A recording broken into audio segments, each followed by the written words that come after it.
ہم اس لیے دیے تاکہ قربانی کے تمام مسائل جو ہے ایک ہی سیریز میں ہمارے پاس جمع ہو جائیں. جو لوگ بھی قربانی کے مسائل سننا چاہتے ہیں تو وہ یہیں سے ڈائریکٹ دیکھ لیا کریں. کئی مسائل میں نے ریکارڈ کروا دیے تھے. اب ہم مزید آگے چلتے ہیں.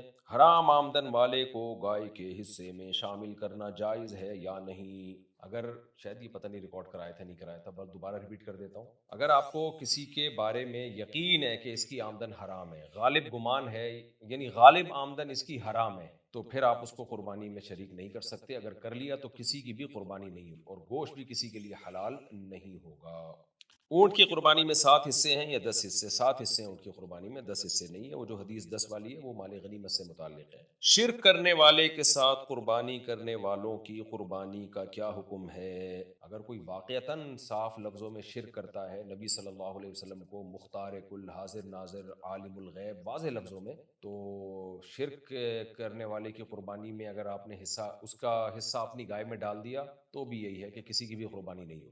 تو اس کی وجہ یہی ہے کہ تمام شرکا کا مسلم ہونا، توحید پرست ہونا ضروری. لیکن اس میں وہم نہ کریں، خامخواہ میں شک نہ کریں. مسلمان توحید پرستی ہوتے ہیں، لیکن کسی کے بارے میں پہلے سے پتہ ہو کہ یہ مشرک ہے، بغیر کسی تعویل کے یا رسول اللہ مدد کا نعرہ لگاتے ہیں. ان کا یہ عقیدہ ہے کہ جب بھی ہم جہاں سے بھی نبی کو مدد کے لیے پکاریں گے، نبی ہماری مدد قبر میں بیٹھے یعنی قبر میں آرام کرتے ہوئے بھی آپ صلی اللہ علیہ وسلم ہماری مدد ہر جگہ کر سکتے ہیں. آپ کو اللہ تعالیٰ نے تمام طرح کے اختیارات دے رکھے ہیں. یہ تو خالص شرکی عقیدہ ہے. تو ایسا عقیدہ اگر کسی کا ہے تو، یا کسی غوث اعظم کے بارے میں یہ عقیدہ ہو یا کسی بزرگ ولی کے بارے میں یہ عقیدہ ہو، تو پھر ایسے شخص کی قربانی میں اگر آپ نے شرکت کر لی تو، یا سیدنا حسین یا حضرت علی کے بارے میں یہ عقیدہ ہو کہ سیدنا علی کو اللہ نے اختیارات دے رکھے ہیں، جب چاہیں جہاں سے چاہیں مدد کر سکتے ہیں، اور اسی بیس پہ یہ علی مدد کہنا جائز سمجھتا ہو اور اس عقیدے کے ساتھ یہ علی مدد کہنا، تو کوئی بھی ہو، چاہے سنی ہو، شیعہ ہو، دیوبندی ہو، بریلوی ہو، کسی بھی مسلک سے ہو، لیکن جو ایسا شرکی عقیدہ رکھے گا تو پھر اس کو قربانی کی گائے میں آپ شریک نہیں کر سکتے. اچھا، خواتین یہ سوال بہت پوچھتی ہیں کہ ہماری طرف سے قربانی اگر ہمارے شوہر کر لیں تو قربانی ہو جائے گی؟ جی بالکل ہو جائے گی، لیکن شوہر کو پہلے بتانا ضروری. یعنی شوہر نے قربانی کر لی پھر بیوی کو بتایا میں نے تمہاری طرف سے قربانی کر لی ہے، تو نہیں ہوگی. کیونکہ شوہر بیوی کا وکیل بن کے قربانی کرے گا، تو وکالت میں ضروری ہے پہلے وکالت لی جائے، اطلاع دی جائے. یعنی شوہر بیوی کو ایک دفعہ اطلاع دے دے کہ بھائی میں تمہاری طرف سے قربانی کر لوں گا، بس اتنا بتا دینا کافی ہے، تو پھر قربانی ہو جائے گی. اچھا بھائی، گھر میں سب کی طرف سے قربانی دینا درست ہے؟ یہ مسئلہ میں نے پچھلے ایپیسوڈ میں بیان کر دیا ہے اور اس کی دلیل بھی بیان کر دی ہے کہ جو بھی صاحب نصاب ہے اس پر الگ سے قربانی واجب ہے. اس میں بعض لوگ سعودی عرب کے علماء کے کلپ شیئر کر رہے ہوتے ہیں کہ وہ کہتے ہیں گھر میں ایک سربراہ کر لے تو سب کی طرف سے کافی ہے. تو سعودی عرب کے علماء میں اکثریت فقہ حنبلی کو فالو کرتی ہے. تو بعض اسلاف سے ہمیں یہ ملتا ہے کہ وہ ان کی یہ رائے تھی کہ ایک گھر کے سربراہ کی طرف سے قربانی سب کی طرف سے کافی. تو یہ بعض اسلاف کی رائے تھی، تو امام احمد بن حنبل نے اسی رائے کو فالو کیا، اور سعودی عرب میں فقہ حنبلی رائج ہے تو وہ اسی رائے کو لیتے ہیں. لیکن دلیل کے لحاظ سے دیکھا جائے اور ہمارے ملک میں جو فقہ رائج ہے وہ فقہ حنفی رائج ہے، اور دلیل کے لحاظ سے جو صحیح حدیث ہے اس سے ہمیں پتہ چلتا ہے کہ سربراہ کی طرف سے کافی نہیں ہے، بلکہ جو بھی صاحب نصاب ہے، جو بھی یعنی مالدار ہے، اس پر قربانی واجب ہے. کیونکہ نبی سے ہمیں صراحتاً حدیث میں ایسا نہیں ملتا، اور اسلاف میں بھی یہ مسئلہ اختلافی تھا. تو جیسے بعض اسلاف اس کے قائل ہیں کہ گھر کے سربراہ کی طرف سے کافی ہے، تو بعض اسلاف اس کے بھی قائل ہیں کہ نہیں جی، جو بھی صاحب استطاعت ہے اس پر قربانی واجب ہے. اور حدیث میں آتا ہے من وجد سعۃ لأن یضحی فلم یضحی فلا یقربن مصلانا، جس کے پاس بھی گنجائش ہو قربانی کی وہ قربانی نہ کرے، وہ ہمارے عیدگاہ میں نہ آئے. تو اس میں نبی نے کوئی فرق نہیں کیا سربراہ اور غیر سربراہ کا.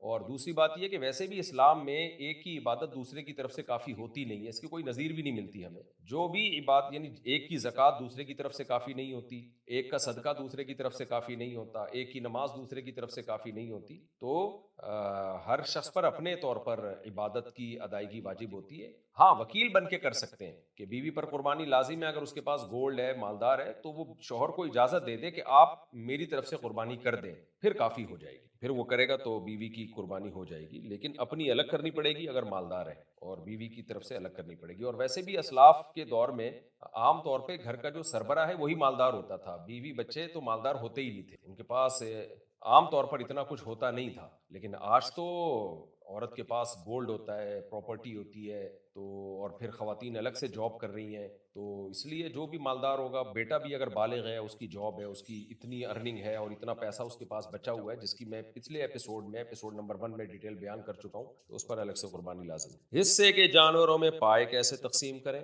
یہ بڑا ایک پھڈا ہوتا ہے جی پائے کا، کہ 4 پائے ہیں اور 7 حصے دار ہیں، تو آپس میں مل کے ڈیوائڈ کر لیں، اس کو فیصلہ کر لیں بھائی آپس کی میوچل انڈرسٹینڈنگ سے، کہ ان بھائی صاحب کو تھوڑا گوشت زیادہ دے دو اور پائے ہم زیادہ رکھ لیتے ہیں، اور جس کو پائے کا شوق ہے اس کو گوشت کم دے دیں، پائے دے دیں اس کو۔ بعض لوگوں کو تو پائے کا شوق ہوتا ہی نہیں ہے، وہ کہتے ہیں نہیں بھائی ہم نے کیا کرنا ہے، پائے بنانا آسان کام تو نہیں ہے، تو آپس کی میوچل انڈرسٹینڈنگ سے جو بھی طے ہو جائے پائے اس کو دیے جا سکتے ہیں۔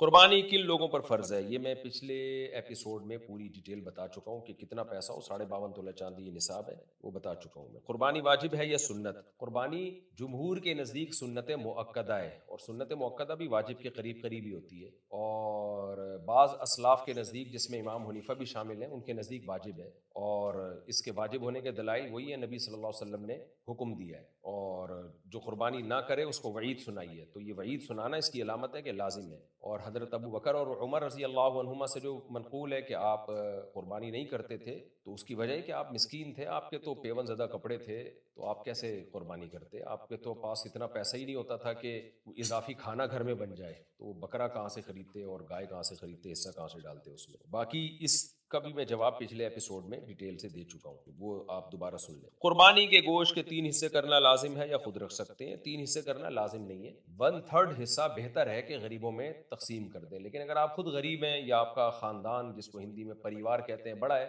تو پھر مستحب یہی ہے کہ اپنے خاندان کو پہلے آپ ترجیح دیں ان کو، کیونکہ بعض بیچارے ایسے ہوتے ہیں غریب خاندان، فیملی بڑی ہے، وہ پورے سال ان کو پوری طرح سے گوشت کھانے کو نہیں ملتا، تو پھر فقہا نے مسئلہ بیان کیا ہے کہ ایسا غریب خاندان جس کی فیملی بڑی ہو، اگر انہیں بقرعید میں قربانی کی ہے تو پھر اپنے بچوں ہی کو سارا گوشت کھلا دینا یہ زیادہ بہتر ہے، کیونکہ ان کا حق پہلے۔ ہاں مالدار لوگ جو ہیں وہ 1/3 کوشش کریں صدقہ کریں، کیونکہ قرآن میں اللہ نے فرمایا فَكُلُوا مِنْهَا وَأَطْعِمُوا الْبَائِسَ الْفَقِيرَ، خود بھی کھاؤ اور غریب اور مسکینوں کو بھی کھلاؤ۔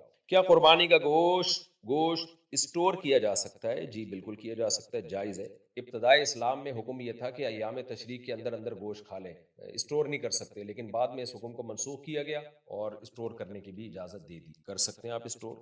غیر مسلم کو قربانی کا گوشت دینا کیسا ہے؟ جائز ہے، دے سکتے ہیں، آپ کے اڑوس پڑوس میں کوئی غیر مسلم رہتا ہے اس کو بھی بھیج سکتے ہیں آپ۔ کیا عید کی نماز سے پہلے قربانی کی جا سکتی ہے؟ نہیں، نبی نے فرمایا جس نے عید سے پہلے قربانی کر دی نماز سے پہلے تو یہ گوشت ہے، حلال گوشت ہے، یہ بقرعید کی قربانی نہیں ہے، تو اس لیے عید کی نماز سے پہلے آپ قربانی نہیں کر سکتے۔ اب یہاں 2 سوال ہوتے ہیں، البتہ گاؤں دیہاتوں میں جہاں عید کی نماز ہوتی نہیں ہے وہاں صبح صادق کے بعد بھی آپ قربانی کر سکتے ہیں، اور اب یہ ایک بڑا مسئلہ ہے کہ شہر میں تو بہت ساری عید کی نمازیں ہو رہی ہوتی ہیں، تو کون سی عید کی نماز کے بعد آپ قربانی کر سکتے ہیں؟ آپ کی مسجد میں ہو سکتا ہے 8 بجے ہو، ادھر 8:30 بجے ہو، ادھر 7:30 بجے ہو، تو بہتر تو یہی ہے کہ آپ جہاں عید کی نماز پڑھتے ہیں وہاں جب تک عید کی نماز نہ ہو جائے آپ قربانی نہ کریں، لیکن پورے شہر میں اگر کہیں بھی عید کی نماز ہو گئی ہے تو اس کے بعد آپ نے قربانی کی تو قربانی ادا ہو جائے گی۔ قربانی کا جانور اگر مر جائے تو کیا کریں؟ اگر مالدار نے قربانی کا جانور خریدا اور مر گیا وہ جانور تو مالدار پر لازم ہے دوسرا جانور خریدو بھائی، اور اگر غریب آدمی نے قربانی کا جانور خریدا اور وہ مر گیا تو بس اب اس پر قربانی لازم نہیں ہے۔ اچھا بھائی، نابالغ اولاد کی طرف سے قربانی کرنا جائز ہے؟ دیکھیں نابالغ اولاد کی طرف سے جب ہم قربانی کرتے ہیں تو وہ ہوتی بالغ لوگوں کی طرف سے ہی، جیسے باپ کہتا ہے میں نے ان تینوں بچوں کی طرف سے کر رہا ہوں، تو ہوتا وہ باپ کی طرف سے ہی، بس وہ ایک الفاظ ہوتے ہیں کہ ان تینوں بچوں کو بھی ہم گویا ثواب میں شریک کر رہے ہیں، تو ورنہ نابالغ کی طرف سے نہیں ہوتی بالغ کی طرف سے ہی ہے قربانی۔ بھینس کی قربانی سے متعلق ضروری پیغام تو آپ نے ایسے لکھا ہے جیسے کوئی انڈیا کو آپ پیغام دینا چاہ رہے ہیں یا کوئی یونائٹڈ نیشن کی طرف سے کوئی پیغام آیا ہے نیا۔ یوں کہیں کہ بھینس کی قربانی کیوں جائز ہے؟ بھینس کی قربانی جائز ہے، اس پر امت کا اجماع رہا ہے، اب بعض اہل حدیث حضرات نے اس میں اختلاف کیا، لیکن ماضی کے جو اہل حدیث ملتے ہیں وہ بھی جائز سمجھتے تھے، ماضی میں جو اہل حدیث تھے تو ان کی کتابوں میں بھی اس کا جواز لکھا ہے، اس کے جواز پر اجماع ہے، اور اجماع کی وجہ کیا ہے، اس کی لاجک کیا ہے کہ بھینس کو گائے کی قسم میں داخل کیا گیا ہے۔ اب یہاں پر ہو سکتا ہے کسی ڈاکٹر کو اعتراض ہو کہ میڈیکلی تو بھینس اور گائے کی جنس الگ ہے، دیکھو شریعت میڈیکل کو نہیں دیکھتی، شریعت یہ دیکھتی ہے کہ گائے کی قربانی جن وجوہات پہ جائز ہے وہ تمام کے تمام وجوہات بھینس میں بھی پائی جاتی۔ گائے دودھ دیتی ہے، گائے گھاس کھاتی ہے، جگالی کرتی ہے، اور نسل کے لیے رکھا جاتا ہے اس کو. اور سب سے بڑی بات یہ کہ چوپایا ہے اور گھریلو ہے, یعنی پالتو جانور ہے, جنگلی نہیں ہے. تو بھینس میں بھی یہ ساری چیزیں گائے والی پائی جاتی ہیں. ٹھیک ہے, اس کی ایک الگ نوعیت کی وجہ سے اس میں بہت ساری کوالٹی اس سے گائے سے الگ ہے, لیکن شریعت اتنی پیچیدگیوں میں نہیں جاتی. تو اہلی ہے, یعنی اہلی کا مطلب وحشی نہیں ہے. تبھی آپ دیکھیں جو جنگلی گائے ہے اس کی قربانی جائز نہیں ہے, جنگلی جانوروں کی قربانی نہیں ہوتی. تو اس لیے بھینس کو لاحق کیا گیا ہے گائے کے ساتھ, یعنی الگ سے اس کے لیے نس نہیں ہونی چاہیے, نس کی ضرورت نہیں ہے. گائے کی جواز کی جو دلائل ہیں تو بھینس کو گائے ہی کی قسم میں شرعی طور پر شامل کیا گیا ہے. تو ہمیشہ سے اس کی قربانی کو علماء فقہا جائز کہتے رہے ہیں. جاموس عربی میں کہتے ہیں بھینس کو. تو اس کے اب ٹھیک ہے, بعض اہل حدیث نے اس میں اختلاف کیا ہے, وہ ان کا اپنی ذاتی رائے ہے, لیکن ایک مسئلے پر جب اجماع ہو جاتا ہے تو اس سے اختلاف کی پھر اجازت نہیں ہوتی. تو بھینس کی بھی جائز ہے, بھینسے کی بھی جائز ہے. جائز ہے کیا عید کی نماز سے پہلے قربانی کی, یہ مسئلہ بتا دیا. قربانی کا مر جائے گا یہ بتا دیا. قربانی کا جانور اگر چوری ہو جائے تو کیا کریں؟ چور کو پکڑیں. قربانی کا جانور اگر چوری ہو جائے تو سب سے پہلے چور کو پکڑیں. اور دوسری بات یہ کہ اگر مالدار کا جانور چوری ہوا ہے تو مالدار پہ لازم ہے دوسرا جانور خرید کے قربانی کرے. اور اگر غریب آدمی تھا, اس نے شوق میں جانور خرید لیا اور جانور چوری ہو گیا, تو بس وہ ویسے ہی اللہ اس کو قربانی کا ثواب دے دے گا. اس کی مرضی ہے دوبارہ خریدے تو ٹھیک ہے, نہیں خریدے تو بھی ثواب مل جائے گا اس کو, اس پر لازم نہیں ہے کہ دوبارہ خریدے. قربانی کے جانور میں عقیقہ کر سکتے ہیں؟ جی کر سکتے ہیں, لیکن عقیقے کا حصہ الگ سے ڈالنا پڑے گا آپ کو. یہ نہیں ہو سکتا کہ ایک ہی حصہ بقرعید کی قربانی کا بھی ہے اور اسی حصے میں عقیقے کی نیت بھی کر لے. نہ ہاں, ایک گائے ہے اس میں ایک حصہ بقرعید کی قربانی کا اور ایک حصہ عقیقے کا, یا دو حصے عقیقے کے, یہ جائز. قربانی کا جانور کیا لا کر اسے بعد میں بیچ سکتے ہیں؟ اس کا جواب یہ ہے کہ بیچ تو سکتے ہیں, لیکن بیچنے کے بعد کیا کریں؟ اگر مالدار آدمی نے قربانی کا جانور خریدا قربانی کی نیت سے, بعد میں اس کا خیال ہوا کہ چلو میں اس کو بیچ دیتا ہوں, تو بیچ جتنے کا بھی بکے, تو کم کا بکے زیادہ کا بکے کوئی بات نہیں ہے, دوسرا جانور خرید لے, کیونکہ قربانی اس پہ بہرحال واجب, چاہے سستا جانور خریدے مہنگا جانور خریدے. البتہ بہتر یہ ہے کہ اگر اس نے وہ جانور مہنگا بیچا ہے تو پروفٹ کو صدقہ کرے, بہتر یہ. جیسے 1 لاکھ کی گائے خریدی یا بکرا خریدا اور بیچ دیا 1,20,000 میں, تو بہتر یہ ہے کہ 20,000 روپے صدقہ کرے. اگر یہی کام غریب آدمی نے کیا تو پھر بہتر نہیں ہے, بلکہ اس پر واجب ہے کہ وہ قیمت صدقہ کرے. وجہ کیا ہے کہ دیکھیں, مالدار آدمی پر پہلے سے قربانی لازم ہوتی ہے. وہ جب قربانی کا جانور خریدتا ہے تو خریدنے سے کچھ واجب نہیں ہوتی اس پہ الگ سے, اور نہ قربانی اس جانور ہی کی واجب ہوتی ہے. اس کو ہر وقت یہ رائٹ ہے یہ جانور بیچ دے دوسرا لے لے. لیکن جب غریب آدمی نے قربانی کا جانور قربانی کی نیت سے خریدا تو غریب پر واجب نہیں تھی قربانی, لیکن جب وہ قربانی کی نیت سے خریدے گا تو یہ بھی ایک طرح کی نظر ہے, منت ہے, گویا کہ اللہ میں نے اب یہ لازم کر لیا کہ میں یہ جانور تیری راہ میں قربان کروں گا. تو اب اس جانور پہ وہ پروفٹ نہیں کما سکتا. لہذا اگر اس نے 1 لاکھ کا جانور خریدا اور 1,10,000 کا بیچ دیا, تو 10,000 روپے کا بہتر تو یہ ہے کہ وہ 10,000 روپے اس 1 لاکھ میں ملا کے اب 1,10,000 کا جانور خرید, یا پھر وہ 10,000 روپے صدقہ کر دے. یعنی وہ 10,000 پروفٹ کے طور پہ یوز نہیں کر سکتا, کیونکہ اگر اس کو اجازت دے دی جائے کہ آپ 10,000 روپے استعمال کر سکتے ہیں تو اس کا مطلب یہ ہوا کہ آپ نے قربانی کے جانور پہ پروفٹ کمایا, حالانکہ وہ تو اللہ کے نام کر چکے تھے آپ, اب اس پہ پروفٹ نہیں کمایا جا سکتا. ہاں, اگر اس نے سستا بیچ دیا, لاس ہوا ہے اس کو, جیسے 1 لاکھ کا جانور 80,000 میں بیچا, تو پھر اب 80,000 کا جانور خرید لے, اس کی قربانی کر لے, کیونکہ پروفٹ تو کوئی ہوا نہیں اس کو. لیکن اگر پروفٹ ہوگا تو اس پروفٹ کو سے بھی قربانی ہی کرنی پڑے گی یا اس کو صدقہ کرنا پڑے گا. لیکن امیر آدمی اگر جانور خریدتا ہے تو اس پر تو اس جانور خریدنے سے واجب نہیں ہوئی ہے, بلکہ پہلے سے ہی واجب تھی, تو اس پر تو جائز تھا کہ کوئی بھی جانور قربان کر دیتا. تو وہ اگر جانور بیچ دیتا ہے تو کوئی حرج نہیں ہے, لیکن بہتر نہیں ہے بہرحال.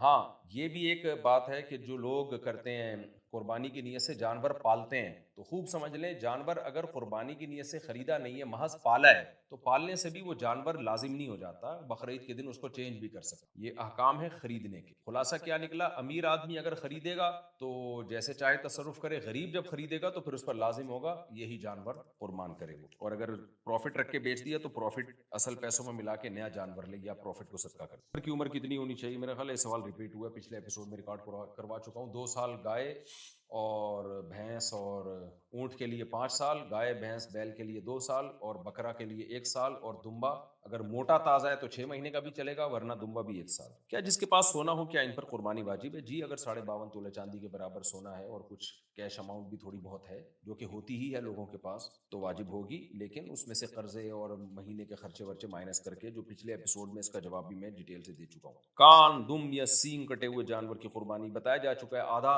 یا آدھے سے زیادہ کان کٹا ہوا ہے تو قربانی نہیں ہوگی، دم آدھی یا آدھی سے زیادہ کٹی ہوئی ہے تو قربانی نہیں ہوگی، سینگ جتنا بھی کٹا ہوا وہ قربانی ہوتی ہے، لیکن اگر جڑ سے اکھڑا ہوا ہے اور اتنا اکھڑا ہے کہ زخم اس کے دماغ تک پہنچ گیا تو بھی قربانی نہیں ہوگی، ادروائز سینگ بالکل جڑ سے نہ ہو تو بھی ہو جاتی ہے قربانی۔ فکس ڈپازٹ رکھنے والوں پر قربانی واجب ہوگی، جی ہاں، حرام کام انہوں نے کیا، بینک میں فکس ڈپازٹ پہ پیسے رکھیں، لیکن پیسے تو انہی کے ہیں نا، ہاں جو اضافی سود آئے گا اس پہ قربانی نہیں ہوگی، بلکہ اس پہ تو قربانی جائز ہی نہیں ہے، حرام سے اللہ قربانی قبول نہیں کرتے، لیکن جو آپ کی اماؤنٹ اصل بینک میں پڑی ہوئی ہے وہ اگر 52.5 تولہ چاندی کے برابر ہے تو پھر لازم ہے۔ قربانی اور زکوٰۃ کے نصاب میں کیا فرق ہے؟ زکوٰۃ کے نصاب میں 4 چیزیں دیکھی جاتی ہیں: سونا، چاندی، مال تجارت، نقدی، جبکہ قربانی کے نصاب میں 5 چیزیں دیکھی جاتی ہیں: سونا، چاندی، مال تجارت، نقدی اور اضافی سامان جو پورے سال استعمال ہی نہیں ہوتا، چاہے پلاٹ کی شکل میں ہو، گھر کی شکل میں ہو، نہ وہ گھر کرائے پہ دیا ہوا ہے بس ویسے ہی پڑا ہوا ہے، یا ڈنر سیٹ ہے پورے سال استعمال ہی نہیں ہوتا، تو ان سب چیزوں کی ویلیو لگا کے 52.5 تولے چاندی کی اگر برابر ہیں تو قرضے مرضے مائنس کیے جائیں گے اور ضروری خرچے بھی مائنس کیے جائیں گے،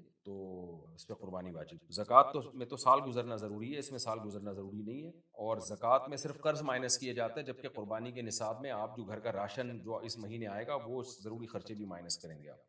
عقیقے کی وجہ سے قربانی چھوڑ سکتے ہیں؟ نہیں، عقیقہ سنت ہے لیکن قربانی واجب ہے، تو قربانی زیادہ اہم ہے بنسبت عقیقے کے۔ لنگڑے یا کاڑے جانور کی قربانی کا کیا حکم ہے؟ اگر اتنا لنگڑا جانور ہے کہ پاؤں زمین پہ رکھ کے چل ہی نہیں سکتا وہ، تو پھر اس کی قربانی جائز نہیں، لیکن اگر پاؤں میں لنگڑاہٹ ہے لیکن زمین پہ ٹکا دیتا ہے، چل لیتا ہے، تو جائز ہے اس کی قربانی۔ اور اسی طرح بالکل ہی بینائی اس جانور کی نہیں ہے تو قربانی نہیں ہوگی۔ حج قربانی بہتر یا کسی غریب کی شادی؟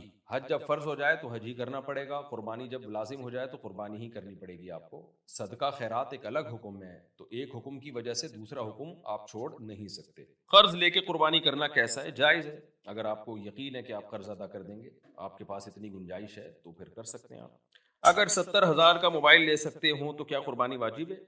دیکھیں، بقرعید کے دن 70,000 روپے کا، یعنی جو صاحب نصاب تھے آپ 52.5 تولہ چاندی، جو 1.5-2 لاکھ روپے کی رقم بنتی ہے، جس کی ڈیٹیل میں پچھلے ایپیسوڈ میں تفصیل سے بتا چکا ہوں، تو وہ کیش اماؤنٹ اگر آپ کے پاس ہے تو آپ پر قربانی لازم ہے، لیکن بقرعید آنے سے پہلے وہ آپ نے اس کا کچھ خرید لیا، جیسے موبائل ہی خرید لیا استعمال کے لیے، پھر قربانی لازم نہیں ہے۔ بہت سے لوگ کہتے ہیں کہ جی آئی فون رکھا ہوا ہے 5 لاکھ کا، پیسے 1 روپیہ بھی نہیں ہے، لیکن آئی فون تو ہے نا اتنا مہنگا، قربانی کیوں واجب نہیں ہے؟ بھائی آئی فون پہ قربانی واجب نہیں ہوتی، قربانی سونے پہ، چاندی پہ، کیش اماؤنٹ پہ، ضرورت سے زائد سامان پہ اور تجارتی اموال پہ ہوتی ہے۔ آئی فون اگر بیچنے کے لیے خریدا ہے، خریدتے ہوئے ہی بیچنے کی نیت تھی آپ کی، تو پھر تو واجب ہوگی، کیونکہ تجارتی مال ہے، جیسے دکانوں میں مال پڑا ہوا ہوتا ہے موبائل کا، اب ان دکانداروں پہ قربانی واجب ہے، کیونکہ یہ سارا موبائل استعمال کے لیے نہیں، بیچنے کے لیے، جتنے بھی موبائل پڑے ہوئے ہیں سارے موبائل، لیکن اگر آپ نے پرسنل یوز کے لیے موبائل خریدا ہے تو پھر اس پہ قربانی واجب نہیں ہے، چاہے وہ کتنا ہی مہنگا کیوں نہ ہو، بشرطے کہ وہ استعمال میں آ رہا ہو۔ ہاں 1 سال ہو گیا وہ استعمال میں ہی نہیں آیا، لاکر میں پڑا ہوا ہے، پھر قربانی واجب، لیکن اگر ایک چیز استعمال میں آ رہی ہے تو پھر شریعت اس میں یہ نہیں دیکھتی مہنگی ہے یا سستی، تو بس یوز میں آ رہی ہے تو اس پہ قربانی لازم نہیں ہے۔ اچھا بھائی،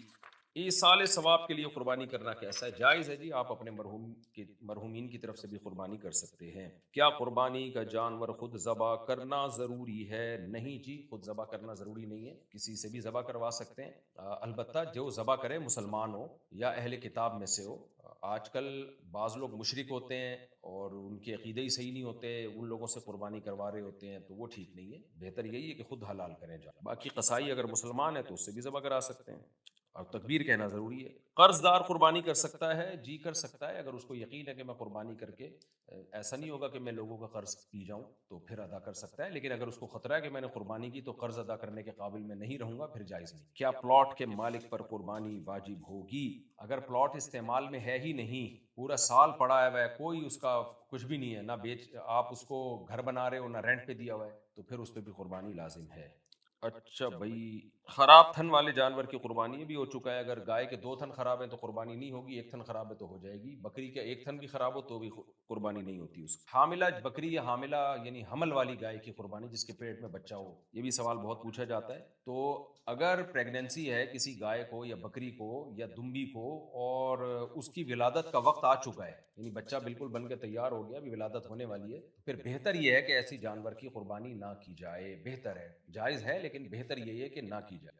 اور اگر ایسا نہیں ہے، ولادت کا وقت ابھی نہیں آیا، تو پھر بلا کراہت جائز ہے، اس میں کوئی حرج نہیں۔ باقی اگر ایسی جانور کی گائے کی قربانی کسی نے کر دی تو بچے کا کیا ہوگا؟ تو بچہ بعض فقہا کے نزدیک تو جانور جب آپ نے ذبح کر دیا تو وہ ذبح کرنا بچے کا بھی ذبح کرنا کہلائے گا، اور بچے کو الگ سے ذبح کرنا ضروری نہیں ہے، بلکہ بچے کا گوشت بھی آپ کھا سکتے ہیں اگر وہ مر گیا۔ لیکن احناف کے نزدیک یہ ہے کہ اس بچے کا ذبح کرنا بھی ضروری ہے، اگر وہ مر گیا تو آپ نہیں کھا سکتے، اس کو ذبح کرنا ضروری۔ اور دیگر فقہا کی دلیل ہے زکوٰۃ الجنینی زکوٰۃ امیہا، کہ بچے کا ذبح کرنا اس کی ماں کا ذبح کرنا ہی ہے۔ اس حدیث سے انہوں نے استدلال کیا کہ بھئی جو ماں کو ذبح کر دیا تو بچہ بھی خود بخود ذبح ہی کہلائے۔ احناف چونکہ قرآن کو بہت زیادہ ویلیو دیتے ہیں، احناف کہتے ہیں کہ اللہ نے مردار کو حرام قرار دیا ہے، بغیر ذبح کیے ہوئے جانور کو حرام قرار دیا ہے، تو اس میں یہ بچہ بھی آتا ہے۔ بچے میں جب زندگی تھی اور اس کو ذبح نہیں کیا آپ نے اور مر گیا تو وہ مردار میں ہی داخل ہے۔ تو چونکہ حدیث خبر واحد ہے تو جب بھی وہ قرآن کے خلاف ہوتی ہے تو حناف اس حدیث میں تعویل کرتے ہیں، یہ اصول ہے فقہ کا۔ تو وہ یہ کہتے ہیں کہ بچے کو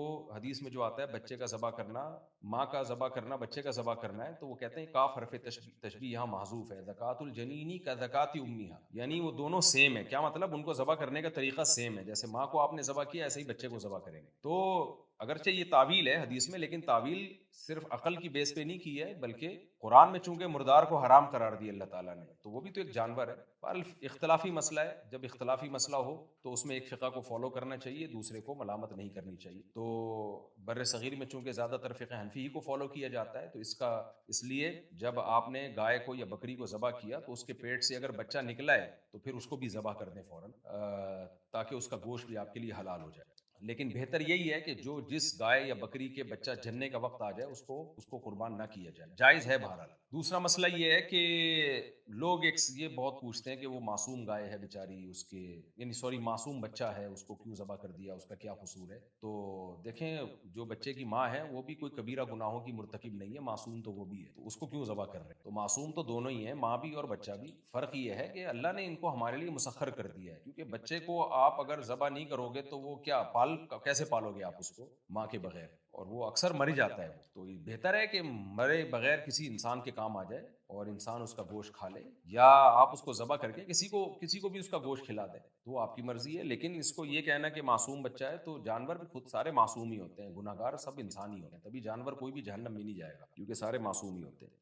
ایک مسئلہ یہ بھی پوچھا جاتا ہے جو بالکل اب آخری مسئلہ میں بیان کر رہا ہوں، قربانی کا جانور اگر گم جائے پھر کیا ہوگا؟ آپ نے جانور خریدا، بھاگ گیا، گم ہو گیا، تو اگر بقرعید گزرنے سے 3 دن گزرنے سے پہلے پہلے مل گیا تو آسان جواب ہے، ذبح کر لیں بھائی۔ لیکن اگر گم گیا، نہیں ملا، اور چوتھے دن جا کے مل رہا ہے، 5ویں دن جا کے مل رہا ہے، تو اگر آپ نے ان 3 دنوں کے اندر کوئی دوسرا جانور ذبح کر دیا تھا تو آپ کی قربانی ہو گئی۔ اب چوتھے دن یہ گائے یا بکری آپ کو ملی ہے یا چوری ہو گئی تھی، واپس نکلوا لی آپ نے، تو آپ جو چاہیں کریں اس کا، اب یہ آپ کی گائے، آپ اس کو بیچ کے پیسے کھا جائیں، آپ ذبح کر کے گوشت کھا جائیں، جو مرضی کریں، کیونکہ آپ اس کو آلٹرنیٹ قربانی کر چکے۔ لیکن اگر آپ نے قربانی نہیں کی تھی ان 3 دنوں میں کہ میرے پاس تو جتنے پیسے تھے میں نے تو گائے لے کر آیا، بیل لے کر آیا، بھاگ گئی تو میرا کیا قصور؟ تو اگر وہ چوتھے دن بیل یا گائے آپ کو مل جاتی ہے تو پھر آپ کو وہ گائے صدقہ کرنی پڑے گی۔ اب آپ کی مرضی، پوری گائے اٹھا کے صدقہ کر دیں، چاہے ذبح کر کے اس کا گوشت صدقہ کر دیں، اب آپ وہ کھا نہیں سکتے کیونکہ اب وہ قربانی قضا ہو گئی ہے۔ قضا میں پھر یہی ہے کہ وہ گوشت صدقہ کیا جاتا ہے، اس میں پھر کھا نہیں سکتے آپ اس کو،